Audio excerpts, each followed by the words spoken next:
پھر میرے رسول پاک صلی اللہ تعالیٰ علیہ وسلم ارشاد فرماتے ہیں کہ اصل بات یہ ہے کہ اللہ تعالیٰ نہ کسی بندے کا درجہ بلند کرنے کا ارادہ فرماتا ہے، لیکن اس کے اعمال اس طرح کے نہیں ہوتے کہ اس کا درجہ بلند کیا جائے۔ اب رب کیا کرتا ہے، اللہ تعالیٰ اس کو مال کی، جان کی، اولاد کی کسی مشکل میں ڈال دیتا ہے۔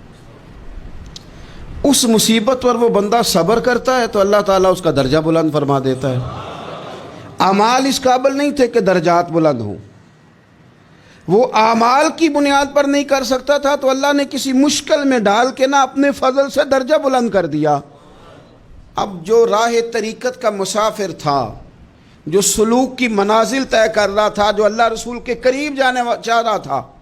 اس کے لیے کتنی آسانی ہو گئی کہ مجاہدہ تو زیادہ نہ کر سکا،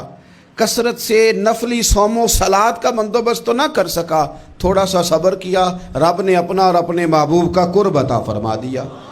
تو یہ تو آپ صبر کرنے کے لیے جب نکلے ہیں تو آپ نے تو رب رسول کو پا لیا۔